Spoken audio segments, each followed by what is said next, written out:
The morning Eli Cresswell got married, he would not look his bride in the eye, and she would not look in his, and I stood up as his witness thinking the whole arrangement was bound to come apart before the first hard snow.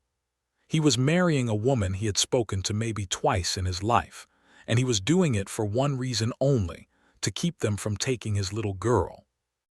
I had worked his daddy's range close to 30 years and his own near 20 more, and I had never seen a man stand so straight while coming apart so quiet inside. My name is Wendell Prout. I was foreman of the Cresswell place out on Antelope Flat, 2 hours' ride north of the town of Mara Wells, and what I am going to tell you I saw with my own 2 eyes, start to finish, because I had nowhere else in this world to be. I am an old man now, and most of what I owned has gone to dust and grandchildren, but I have held on to this one story like a man holds a warm coal in a cold pocket. It is the truest thing I know about people, that the two who hide hardest from each other are sometimes the two who most need to be seen. It started with the letter from the county. Eli's wife had been gone 3 years by then, Marin Cresswell. She had been a bright, laughing thing, the kind of woman who could make a roomful of tired men forget they were tired, and when the fever took her one spring, she took the laughing part of Eli clean out of the house with her. He did not fall apart loud. He fell apart the way a fence post rots from the inside. You would never know to look at it until you leaned on it. He pulled his hat low and he kept it low. He worked the horses from dark to dark. He spoke to me in nods and to the hands in grunts, and to his daughter, little Nell, he spoke gentle but seldom, like a man afraid that if he said too much the words would crack open and the whole flood behind them would come. Nell was 6 the spring the trouble started, and she was a quiet child the way her father had become a quiet man. She had Marin's dark hair and Marin's wide gray eyes, and she would sit on the corral fence for an hour watching her daddy break a colt and never make a sound. She had a way of looking at a person sideways, from under her hair, that put me in mind of a wild thing deciding whether to bolt. She had not had a woman's hand near her in 3 years. She wore boys' clothes I cut down for her, and she could ride better than half my hands, and she did not know her letters and she had near forgot how to laugh. And that, more than anything, was the thing that finally pried open the lid of the whole mess. Because Marin had a sister. Iris Vane lived in Mara Wells in a square white house with a fence painted every spring, and she was married to a man who owned the mercantile and half the lots on the main street besides. Iris was 3 years older than Marin had been and twice as proper, and she had never once forgiven Eli for being a horse rancher with dirt under his nails instead of a town man with a watch chain. She had loved her sister fierce, in her stiff, cold way, and when Marin died she had wanted the child. She had come out to the flat that first black month and offered to take Nell to raise proper, in town, with lessons and a piano and other little girls in clean pinafores, and Eli had stood in the doorway with his hat in his hands and told her no. Just that. No. And Iris had ridden away with her back straight as a stovepipe, and we had all thought that was the end of it. It was not the end of it. It was 3 years of it building like water behind a beaver dam, and the letter from the county was the dam breaking. I remember the day it came because Eli read it twice standing in the yard, and then handed it to me without a word, which was the first time in 20 years he had ever handed me a thing to read instead of telling me what was in it. It was a notice from the county judge over in Mara Wells, a man named Ostrander. It said that a petition had been brought regarding the welfare and guardianship of the minor child Nell Cresswell. It said the petitioner had represented to the court that the said child was being raised without schooling, without a woman's care, by a father of solitary and unstable habits, who kept her isolated on a remote ranch, and that the child's interests might be better served in a settled town household. It said a hearing would be held the 3rd week of October, and that Mr. Cresswell would do well to present evidence of a proper and stable home, including the presence of a wife and mother, or the court would consider placing the child with suitable relations who could provide one. I read it twice myself.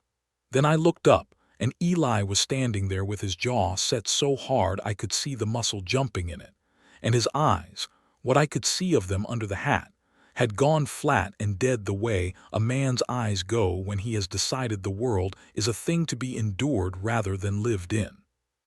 "They want to take her," he said. "It says present evidence," I told him. "It don't say take her. You got a home, you got land, you got more cattle and horses than near anybody in that county. No judge. Says a wife and mother."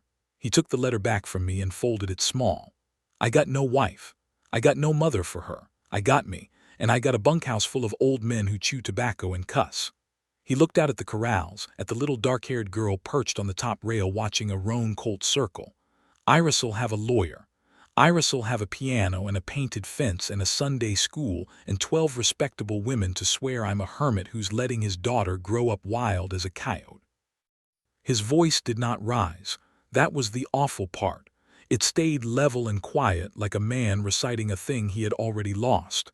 "And she ain't wrong, Wendell. That's the hell of it. She ain't wrong." I did not have an answer for him. There are times a foreman knows to keep his mouth shut, and that was one.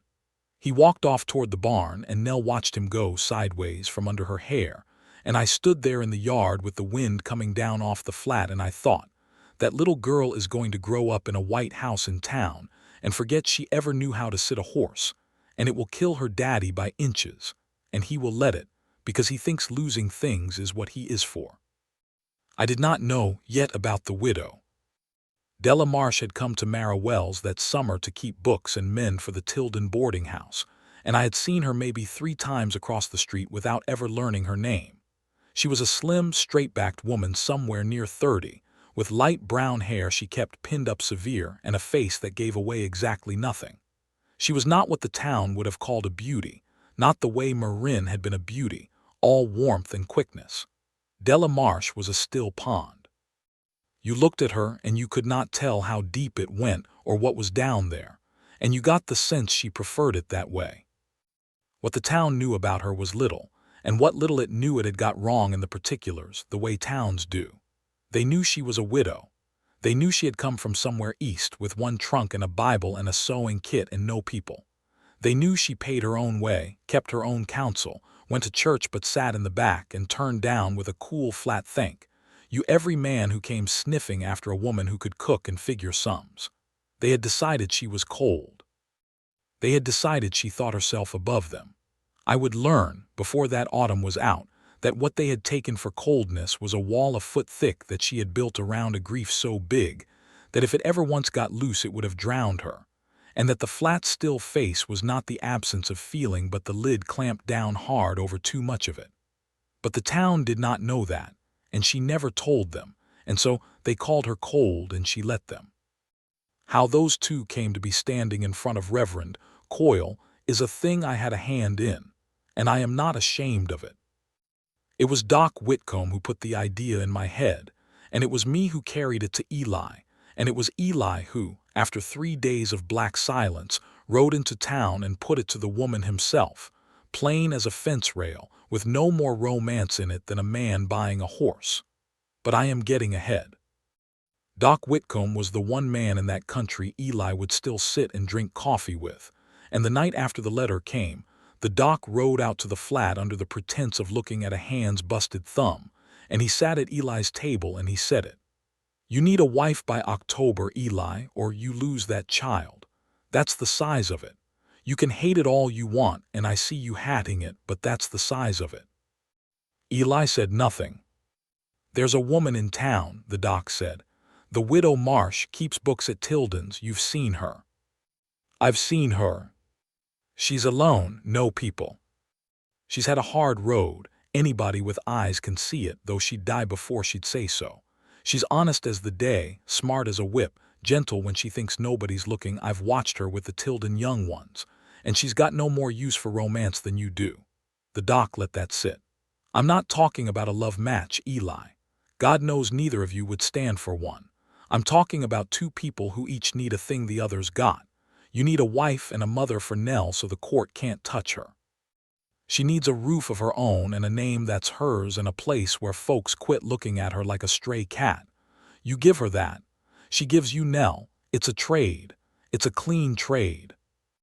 That was the night I first heard the word arrangement, and I have thought since that the doc, who delivered half the bobbies in that county and buried more men than he liked to count, knew more about the human heart than any preacher I ever met. Because he did not say it would work. He said it was a clean trade. And he was right that that was the only door either of those two stubborn, locked-up people would have walked through. You could not have got Eli Cresswell to court a woman if you had put a gun to him. But a trade, a thing with no feeling in it, a thing that asked nothing of his buried heart that he could do. He rode into Mara Wells on a Tuesday and came back married on a Friday. That was the whole of the courting. I had it later, the bones of it, partly from Eli in the years to come when he could finally talk about such things, and partly from Della herself, who told me once, long after, by the fire with her hand in his, exactly how he had asked her. He had walked into the boarding-house parlor with his hat in his hands and waited while Mrs. Tilden fetched her, and when Della came down, he had looked at a spot on the wall about a foot to the left of her head, and he had said, "Mrs. Marsh, my name's Cresswell. I run horses out on Antelope Flat. My wife died 3 years back. I've got a daughter, 6 years old, and her aunt in town has filed with the court to take her from me on the grounds I've got no wife to raise her proper. I need a wife by the 3rd week of October or I lose my girl. I'm not a man who's any good at company. I'll not trouble you for anything a wife usually owes a husband. You'd have your own room and your own door and your say in how the house is run. You'd want for nothing I can buy. In return, I'd ask you to be a mother to my daughter in the eyes of the law and the town, and to her own self as much as you're able. That's all of it. You can say no, and I'll thank you for your time and trouble you no further." And Della Marsh, who had turned down every man in that town for a year, who had built her wall a foot thick and meant to live behind it the rest of her days, looked at this hard, silent stranger who had just laid the whole ugly truth on the table without one drop of sugar on it, and something in her, she told me, had eased just a little for the first time in a long time, because he had not lied to her. He had not flattered her or pretended a feeling neither of them had. He had offered her a trade, and there was a kind of mercy in that. The same mercy there is in a man who tells you plainly your horse is lame instead of pretending it's sound. She had asked him 3 questions. She asked if he drank. He said no. She asked if he had ever raised his hand to a woman or a child. He said he would cut the hand off first. And she asked him to describe his daughter. And Eli Cresswell, who could not say 2 soft words in a row, had stood there in the boarding-house parlor and said, "She's quiet, quieter than a child ought to be. She watches everything and says nothing. She can ride better than my men, and she don't know her letters, and she don't laugh, and that's my doing, and I don't know how to undo it." And his voice had gone rough on that last part, just for a second, before he clamped the lid back down. And Della Marsh, who knew a thing or two about clamping the lid down, said yes.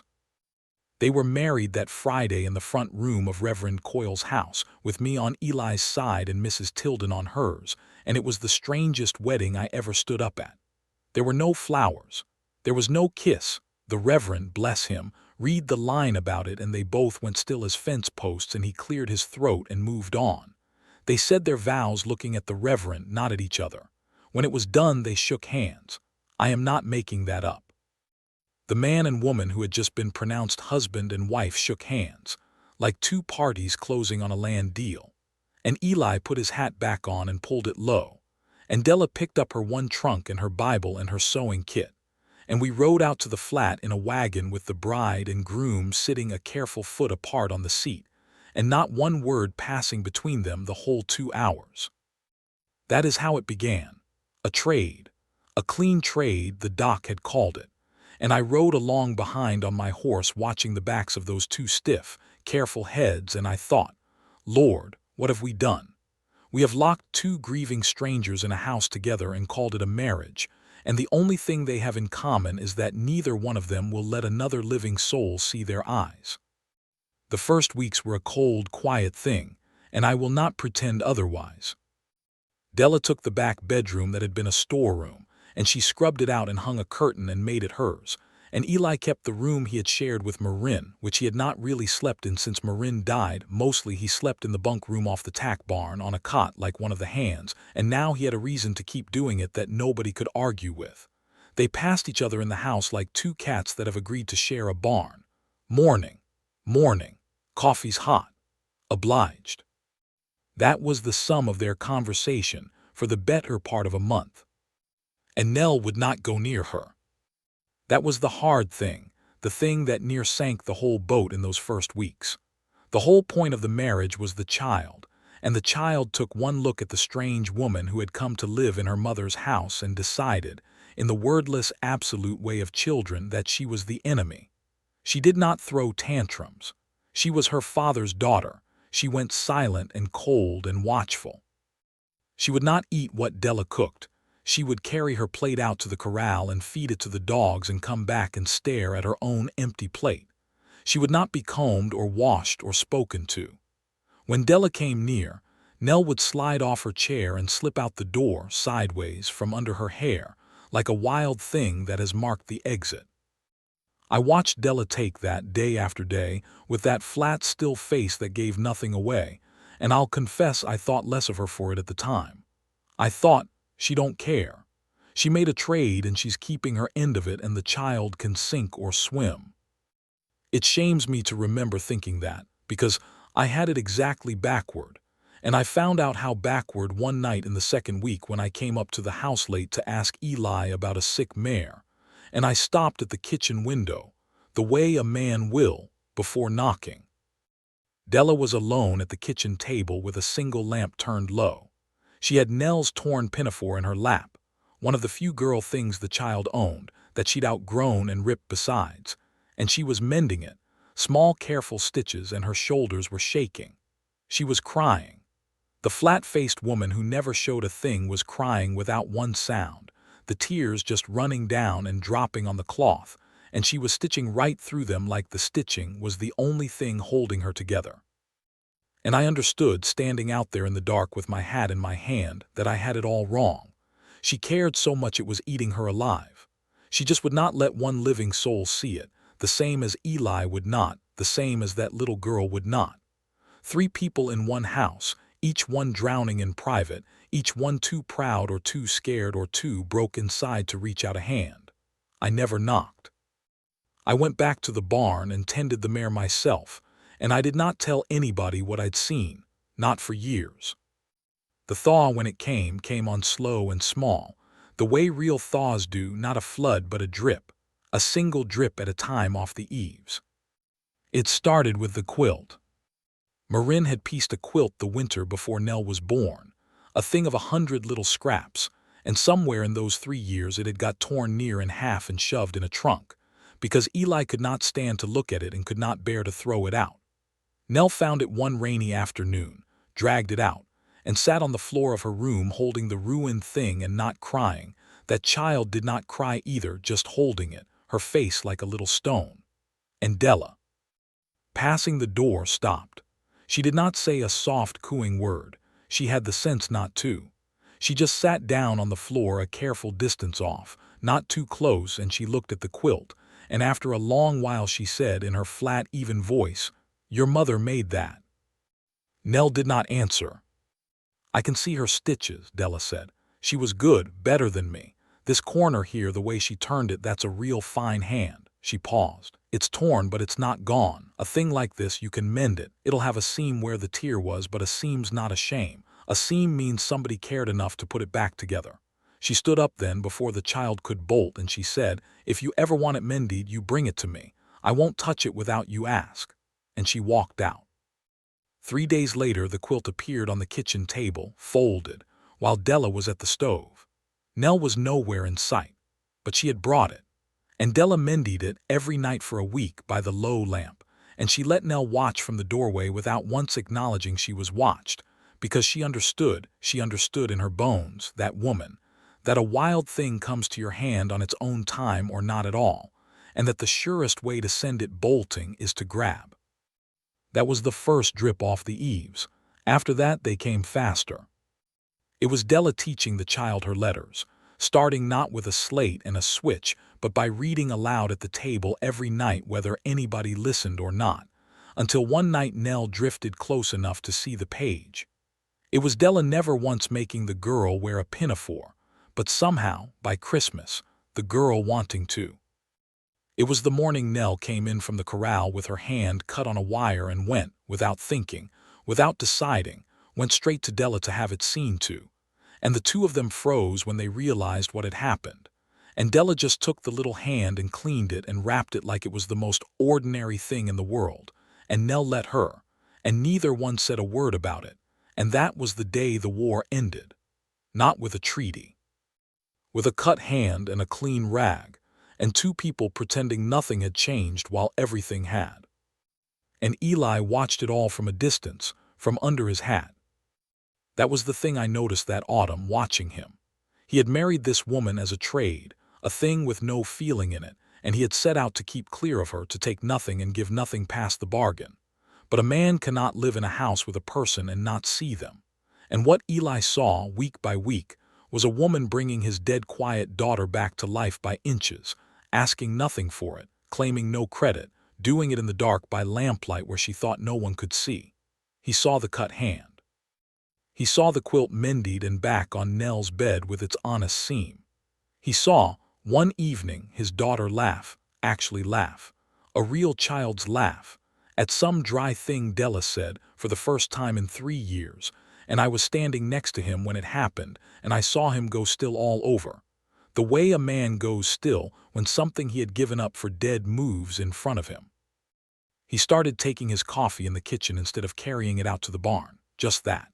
He still pulled his hat low, still kept his eyes in the shadow of the brim, still said 3 words where another man would say 30. But he was in the room. He would sit at the far end of the table while Della read to Nell, and he would whittle or oil a bridle or just sit, and he would listen. And once in a great while he would say a thing, read that part again, and Della would, without comment, and go on. And Della, for her part, began to thaw toward him in the only way she knew, which was through usefulness. She found out the things he could not stand to do because they cut too close to Marin, the garden Marin had planted, the curtains Marin had hung, and she did them, quiet, without a word, so that he came in one day and the garden was turned and replanted and he stopped dead in the doorway looking at it. She did not say anything. She just kept on at the stove. But that night he split and stacked enough firewood to last 2 winters, working in the dark long after he could see, which was his way, the only way he had of saying thank you for a thing too big to say out loud. They were courting. That is what I came to understand, watching them that fall. They were courting the way 2 people court who have each been broken so bad they cannot say the word, cannot risk the word, can only do the thing and hope the other one reads it right. He brought wood. She turned the garden. He listened to her read. She mended his dead wife's quilt for his living daughter. Neither one of them would have called it love if you'd held them over a well. But that is what it was, and it was the realest courting I ever saw because not one false word passed in it.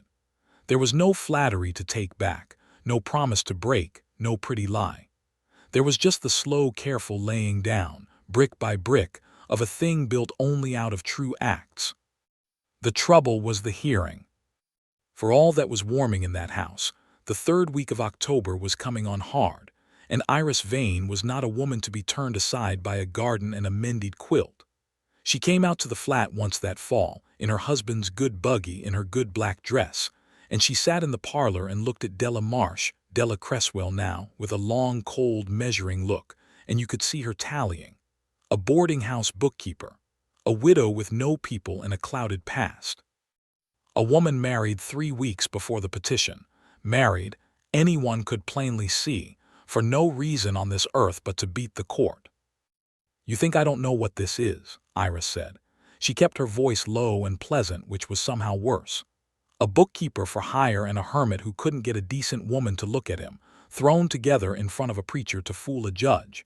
You think I'll stand by and watch my sister's child raised by a stranger off the street, in this wilderness, by a man who hasn't said a kind word in 3 years?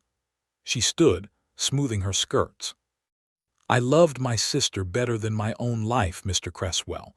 I will have her daughter raised proper if it costs me everything I own. The judge is a reasonable man and the truth is plain. You bought yourself a wife. He'll see it. And then I'll take her and you'll have nobody but yourself to blame." She left, and the house was quiet a long time after the buggy had gone. That was the night I found out how far the thaw had really come, because that was the night Della Cresswell came out to the barn after dark in her shawl and stood in the lantern light while I forked hay and said to me, "Wendell, tell me the truth. Will the judge take her?" I leaned on the fork. "He might," I said. There wasn't any use lying to that woman. She could read a lie off a man's face like print. Iris has got money and standing and the look of the thing. She's got every respectable wife in town to say Eli's a hermit, and it ain't even all wrong, that's the devil of it. Eli kept that child out here away from everybody 3 years. A judge looks at that. "Then I'll go in and tell him the truth," she said. "Which truth?" She was quiet a second. "That the marriage started as a bargain," she said, "and that it isn't one anymore." And she looked at me, and for just a second the wall came down, just a second, and I saw the whole deep, frightened, drowning thing behind that flat face, and she said low, "I can't lose her, Wendell. I had a daughter. Did you know that? Nobody here knows it. I had a husband and a little girl back east, and a winter came and a fever came, and I buried them both inside of a month, and I came out here to die slow somewhere nobody knew my name. And then that man walked into the boarding house and offered me a trade, and I took it because a trade asks nothing of you, and now—" Her voice did not break. She would not let it. But it went rough, the way Eli's did. "Now there's a little girl in that house who carried me her mother's torn quilt and let me mend it. And I will be damned, Wendell, I will be damned before I bury another one." And then the wall went back up, smooth as ever, and she pulled her shawl tight and said, "Good night," and walked back to the house. And I stood there in the barn with the lantern, and I thought, that is no arrangement. That woman would walk into fire for that child. The only one who doesn't know it yet is the man inside that house who married her to save the girl and is too scared of his own dead heart to look up and see what's standing right in front of him. Winter came early and it came mean. The first storm of November dropped 2 feet on the flat in a single night and froze hard on top. And we lost the better part of a day digging the stock out of drifts and breaking ice on the troughs. By the time I got the last of the horses to shelter it was full dark, and the wind was screaming down off the high country like something with a grievance, and I came stumbling up to the house half froze to find Della in the doorway with a lamp, white-faced, and the first words out of her were, "Where's Nell?" My blood went cold faster than the wind could manage. The child was not in the house. She had gone out in the afternoon, before the worst of it, to see to the orphan colt she'd taken to. There was always some orphan thing Nell had taken to, and in the way of children she had not come back when she was told, and then the storm had shut down like a lid, and now it was black dark, and below zero, and a 6-year-old girl was somewhere out in it.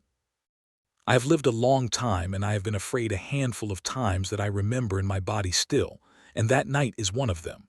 But what I remember most is not my own fear. It is Eli. He came out of the barn at Della's first cry, and I watched the man change.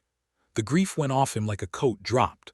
3 years of fog burned off in 1 second, and what was under it was the man I'd known when he was young, fast, hard, certain, terrible.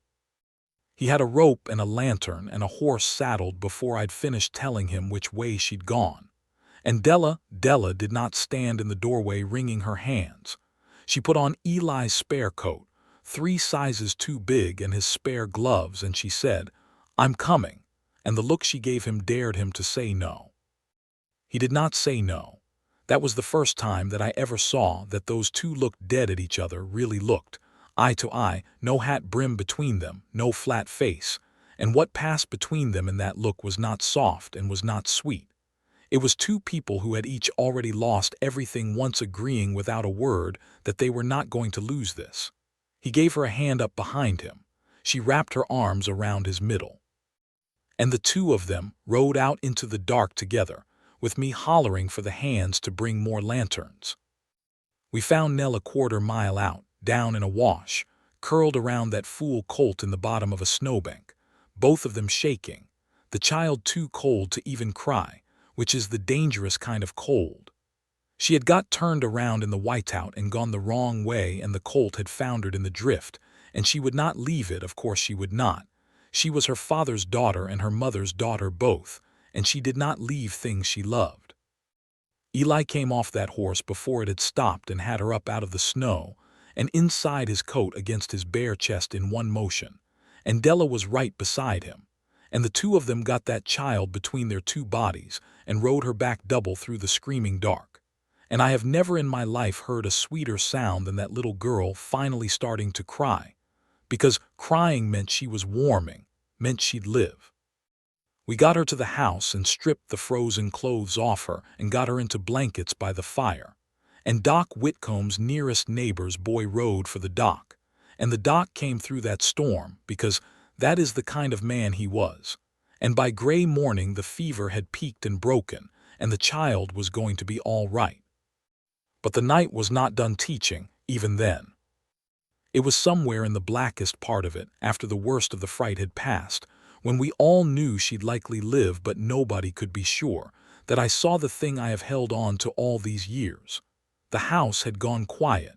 Doc was dozing in a chair. The hands had gone back to the bunkhouse. And in the front room, by the low fire, Eli Cresswell was sitting on the floor with his back against the settee where his daughter slept under 3 blankets, and Della was sitting beside him, and Eli had taken off his hat. I do not know if you can understand what that meant, who did not know the man. For 3 years that hat had been low over his eyes from the first light to the last, indoors and out, at the table and at church, because under the brim was the one place the world could not see him. And there he sat on the floor with his hat in his hands and his head bowed, and Della Cresswell reached over and put her hand on the back of his neck, just laid it there, the way you would gentle a horse. And Eli Cresswell, the hardest, most locked-up man I ever knew, put his face down and finally let go. He wept, 3 years of it, for Marin and for the daughter he'd near lost twice now, and for the long, cold dark he'd been living in. He wept like the ground breaking up in a thaw, and Della did not say a soft word and did not draw him to her, and did not do one single thing but keep her hand on the back of his neck and let him be seen. Let him be seen. That was the whole of it. She just sat there and let the man be seen weeping by another living soul for the first time in his grown life, and asked nothing of it, and gave it the only thing it needed, which was not to be alone. And when it was done, when he had wiped his face on his sleeve like a boy and got his breath back, he turned and looked at her in the firelight, no hat now, nothing between them, and he said, low and rough, "I don't know how you got her to laugh. I tried 3 years. I couldn't do it." And Della said, "You don't make a child laugh by trying. You make her laugh by giving her something safe enough to laugh in." She was quiet a moment. Then she said in that flat, even voice that I now knew was a wall over a flood, "I had one of my own, a girl, I lost her." She had never said it out loud in that house. "I thought I'd never want to be near another. I thought it'd be like holding a knife. And then your girl handed me that quilt." She looked at the sleeping child. "And I found out the holding doesn't have to be a knife. It can be a way back." Eli looked at her a long time, and then he said the truest thing I ever heard him say, and I was not even supposed to hear it. I heard it because I was an old man dozing in the dark corner that everybody had forgot. "I married you to keep her," he said. "I'll not lie about that, but I've been sitting here thinking if Iris came tomorrow with the judge and a wagon and said you could go, free and clear, with your name back and no shame in it, I'd ask you to stay. Not for Nell." His voice went rough again. "For me, I'd ask you to stay for me, and I've got no right to, and I don't expect a thing, and I'll never speak of it again if you say the word. But you asked how I got the fog to lift tonight when she was lost, and that's how. It lifted because you were standing in my doorway in my coat saying you were coming with me. A man can't stay in the fog when somebody's standing in his doorway. He's got to come out and see who it is." And Della Cresswell, the still pond, the foot-thick wall, the woman who had not let one soul see her weep since she buried her own child. Della reached up and took off the pins, slow, one at a time, and let her hair down, which I did not understand the meaning of then, but I understood later, because it was the same as him taking off the hat. It was her letting the wall down on purpose where he could see. And she said, "Then I'll stay." That is all she said. "I'll stay." But the way she said it, and the way the two of them sat there after in the firelight, not touching, just letting each other be looked at, full on, no mask, for the first time. I have been married 50 years myself, and I have never seen two people more married than those two were in that one quiet hour, with not a thing settled, and the judge still coming, and the child still feverish, and the storm still screaming at the windows. The trade was over. Whatever this was now, it was not a trade. The hearing was the 3rd week of October. I have got my months crossed, an old man's memory. The storm I told you of came the November after, and I have run them together because in my mind they belong together, the hearing and the storm, the public reckoning and the private one. Let me set it straight. The hearing came first in the dry gold weeks before the snow, and it was the hearing that near broke them, and the storm that finally made them whole. So let me tell it in its right order, for it matters. We rode into Mara Wells the morning of the hearing, all of us, Eli and Della on the wagon seat, and Nell between them and me trailing behind, and the whole town had turned out for it, the way a town will turn out for a hanging or a wedding or anything that promises somebody else's misery served up free. The courtroom was the back of the meeting hall, and Judge Ostrander sat at a table up front, a dry, careful old man with spectacles. And Iris Vane sat to one side with a lawyer she'd brought all the way from the territorial capital. A slick-oiled fellow in a checked suit, and Eli and Della sat to the other side with no lawyer at all, because Eli would not hire one. "I'll tell the man the truth," he'd said, the same as Della had said it to me in the barn, and I had near torn my hair out, because the truth was exactly the thing that could lose them the child. The lawyer was good. I'll give him that. He laid it out cold and clean, and every word of it was true, which is what made it deadly. He had the marriage record wed 3 weeks before the petition, plainly to beat the court. He had a half-dozen town wives to swear that Eli Cresswell was a recluse who'd kept his daughter out on a lonely ranch with no schooling and no church and no children to play with for 3 years. He had Mrs. Tilden, who did not want to say it but was put under oath and made to, allowing that, yes, the new Mrs. Cresswell had been a hired bookkeeper with no people and a past nobody in town knew the first thing about. And he stood up in his checked suit and he said, smooth as butter, "Your Honor, what we have here is plain. A grieving, unstable man, faced with losing his child to her loving aunt, purchased a wife of convenience off the street to deceive this court. There is no home here.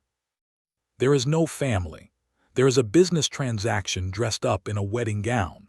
The child's true and loving relation, Mrs. Vane, stands ready to give her a settled, Christian, proper home in town.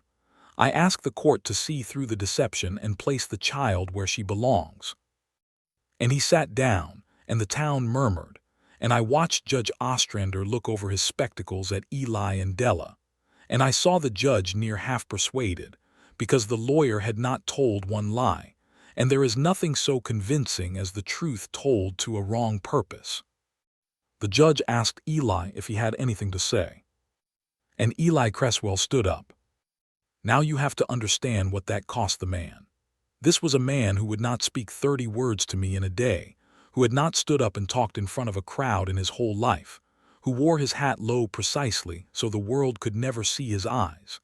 And he stood up in that crowded hall with every soul in the county staring at him, and he took off his hat, took it off, and held it in both hands, and he let them all see his face bare, and he spoke.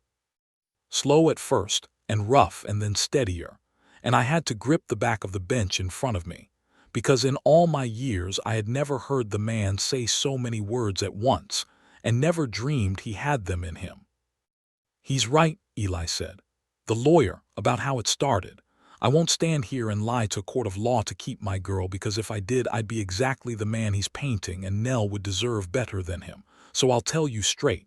Yes, I married Della Marsh 3 weeks before this hearing. Yes, I married her because the letter said I'd lose my daughter without a wife. It started as a bargain, A trade.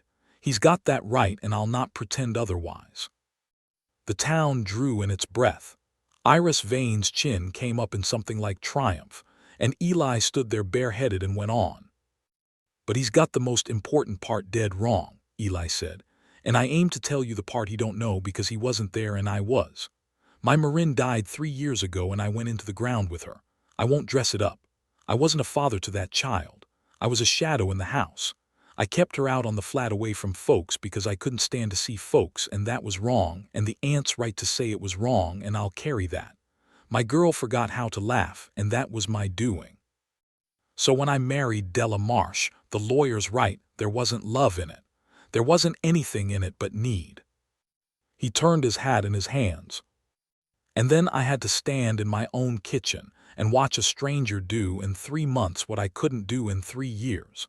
I watched her mend my dead wife's quilt by lamplight where she thought nobody could see, because she didn't want thanks for it. I watched her teach my girl her letters and never once raise her voice.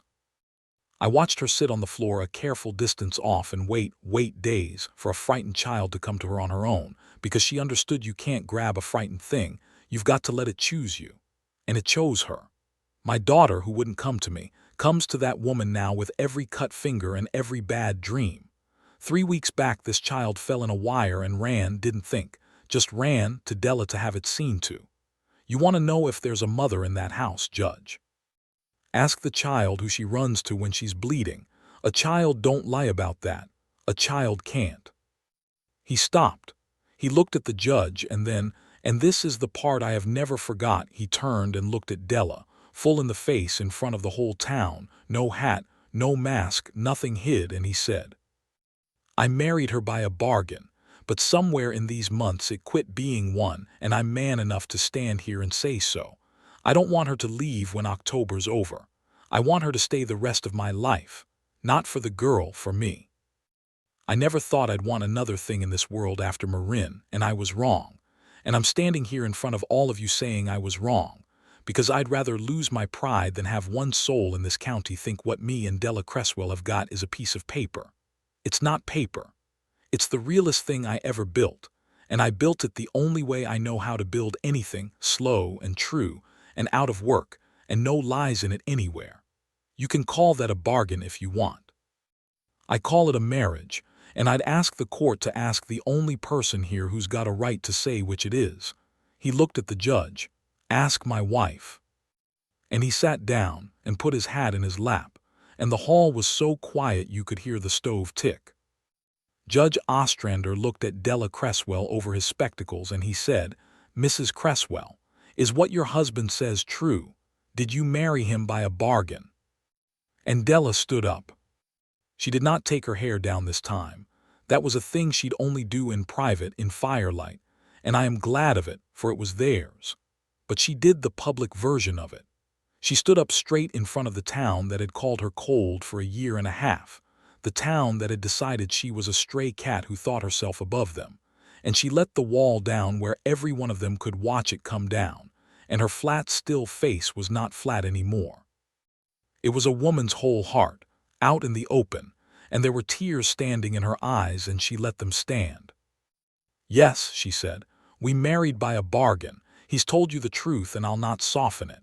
I needed a roof and a name, and he needed a wife the law would credit, and we made a clean trade, and neither of us pretended it was more." Her voice was steady, but it was not flat. "I came to this country to die slow. I'll say that plain too, since we're saying everything plain today.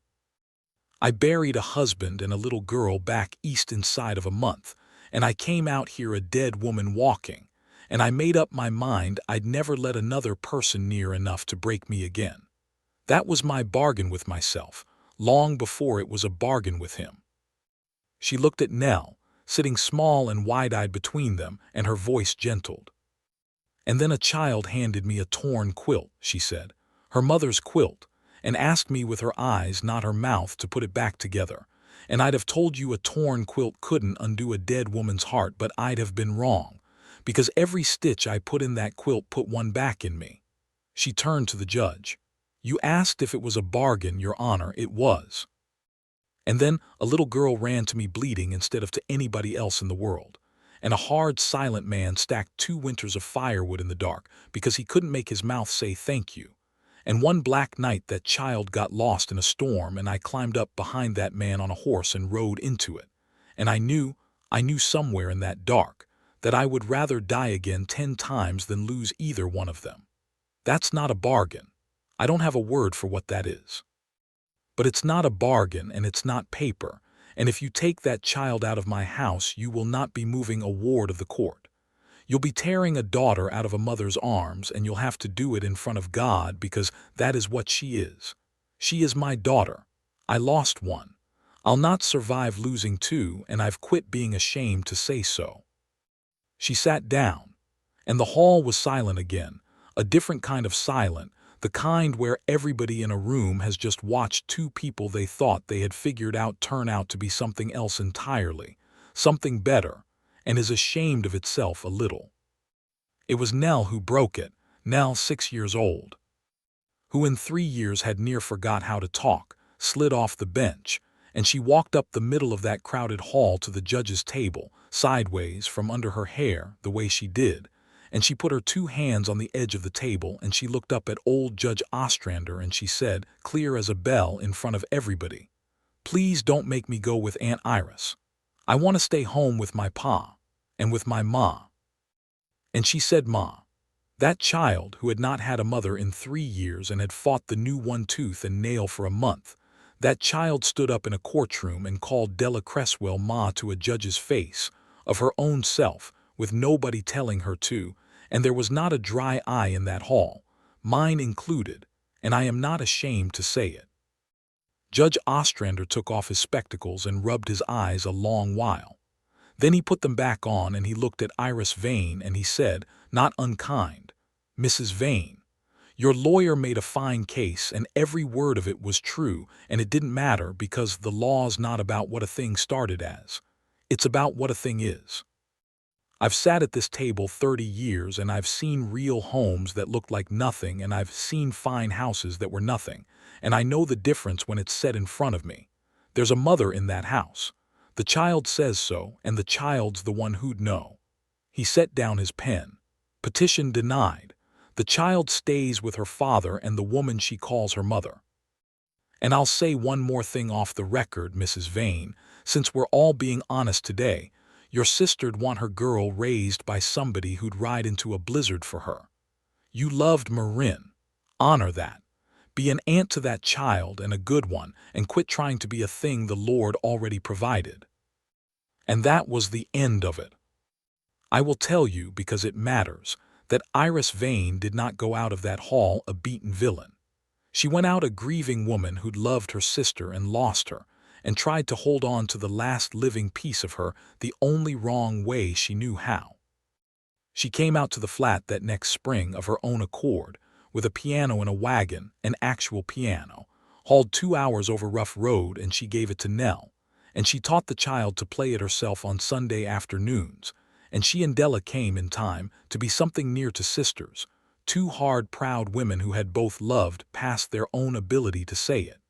People are not as simple as the lawyers make them. I have lived long enough to be sure of that, if of nothing else. There is not much more, and what there is the good part, the part you'd want for them.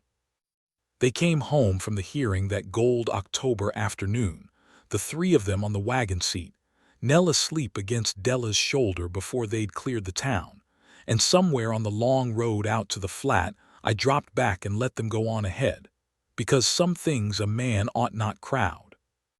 And I watched from behind as Eli Cresswell, driving, took off his hat in the broad daylight and set it on the seat beside him and let the late sun fall full on his bare face. And I watched Della reach over, careful of the sleeping child between them, and take his hand on the reins.